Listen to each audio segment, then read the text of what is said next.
નમસ્તે વિદ્યાર્થી મિત્રો, ધોરણ 5ની અંદર સબ્જેક્ટ ઇંગ્લિશ તેની અંદર આપણે જોઈ રહ્યા છીએ યુનિટ નંબર 3 ટ્રાવેલ ટાઈમ.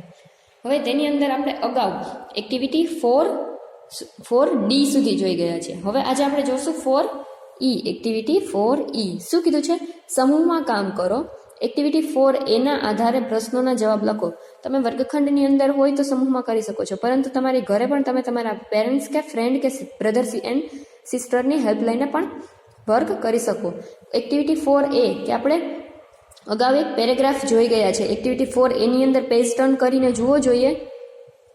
આપ્યો છે પેરેગ્રાફ, તે જોઈ ગયા છે. હવે તેના આધારે અહીંયા ક્વેશ્ચન પૂછેલા છે, તો તમારે શું કરવાનું છે? તેના આન્સર લખવાના છે.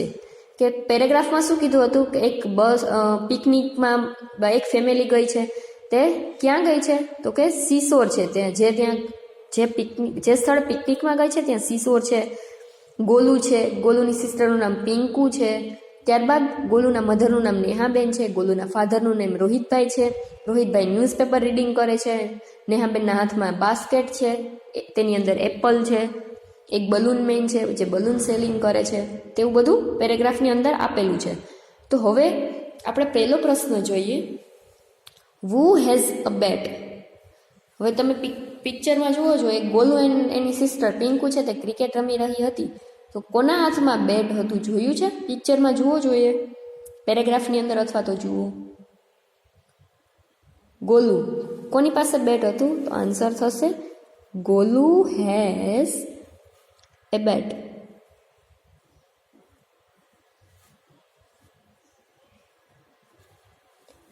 થયો પહેલાનો આન્સર. હવે છે બીજું.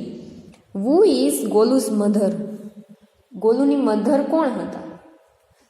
પેરેગ્રાફની અંદર જુઓ જોઈએ, આપણે જોઈ ગયા છે. જોકે આ સ્ટોરી આપણે એમને પણ યાદ રહી જાય છે. તો ગોલુના મધર કોણ હતા? પેરેગ્રાફમાં જોવો જ. ગોલુના મધરનું નામ નેહાબેન હતું. સો આન્સર શું થશે? નેહાબેન ઇઝ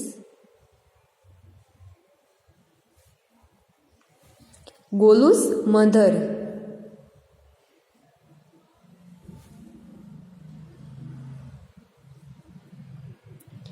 ત્યારબાદ છે what is Pinku's mother's name. પિંકુના મધરનું નામ શું હતું? હવે ગોલુ અને પિંકુ બે both are brother and sister, તો ઓબ્વિયસ છે કે ગોલુના મધરનું નામ નેહાબેન હતું, તો પિંકુના મધરનું નામ પણ નેહાબેન જ હોય. તો આન્સર શું થશે? પિંકુસ મધર નેમ ઇઝ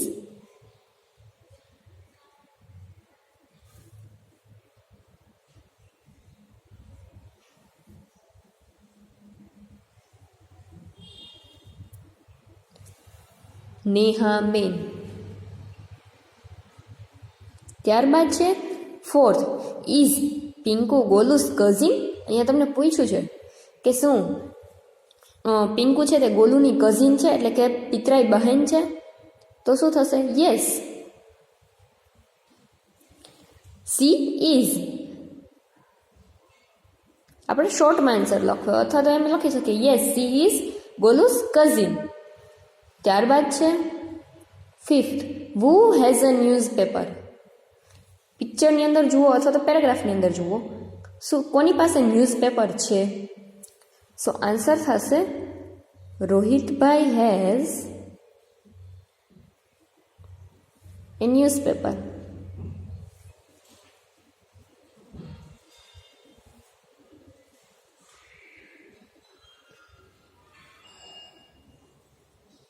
ત્યારબાદ છે sixth. Where is Pinku's family. પિંકુની ફેમિલી ક્યાં છે? Pinku's family is at the sea shore. તે દરિયા કિનારે છે. Pinku's family is at the sea shore. થયું. ત્યારબાદ છે શું છે? Is there a balloon man at the seashore. શું કીધું છે કે બલૂન મેન છે તે સીશોર દરિયા કિનારે છે? તો શું આન્સર થશે? Yes, there is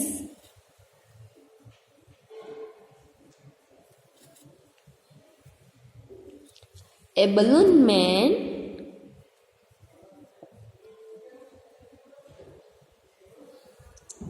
at the seashore.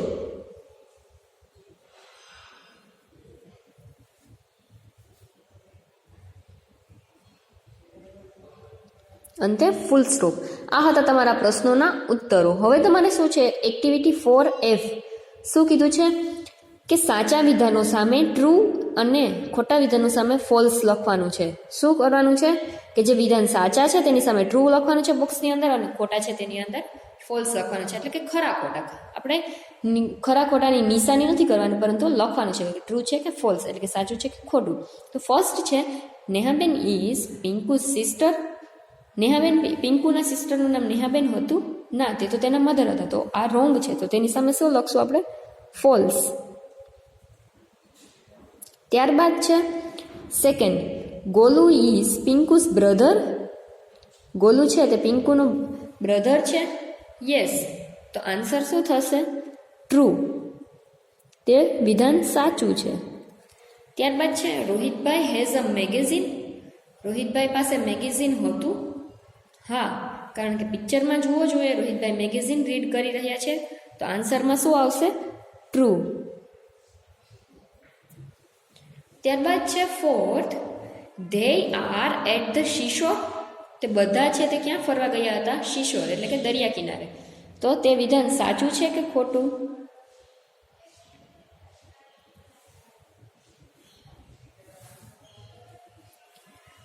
તે વિધાન સાચું છે. They are at the seashore. અહીંયા આવશે શું થશે? ટ્રુ. વિદ્યાર્થી મિત્રો, થર્ડ છે તેમાં મેગેઝિન કીધું છે ને આપણે પિક્ચરની અંદર શું આપેલું છે? ન્યૂઝપેપર. તો અહીંયા શું થશે? ફોલ્સ થશે. મેગેઝિન એન્ડ ન્યૂઝપેપરમાં ડિફરન્ટ છે, તે તમને ખ્યાલ હોવો જોઈએ. તો થર્ડ છે તે ખોટું છે વિધાન, એટલે કે ફોલ્સ આવશે. ત્યારબાદ they are at the seashore, તો તે રાઈટ એટલે કે ટ્રુ. ત્યારબાદ છે there is a balloon man in the picture. પિક્ચરની અંદર જુઓ જોઈએ બલૂન મેન છે, તો વિધાન સાચું છે કે ખોટું? તમે જ કહો. વિધાન સાચું છે, તો શું આવશે? ટ્રુ. ત્યારબાદ છે there is no water in the picture. પિક્ચરની અંદર સીશોર એટલે કે દરિયા કિનારો છે, તો વોટર તો ઓબ્વિયસલી હોય જ. તો અહીંયા શું કીધું છે કે there is a no water. અહીંયા તો ના પાડી છે, તો આ સેન્ટેન્સ છે તે સાચું છે કે ખોટું? ખોટું છે, તો શું થશે? ફોલ્સ. આ વિધાન રોંગ છે. વિદ્યાર્થી મિત્રો, તમારે તમારી બુકની અંદર એક્ટિવિટી 4E અને 4F પેન્સિલથી ફિલઅપ કરવાની રહેશે.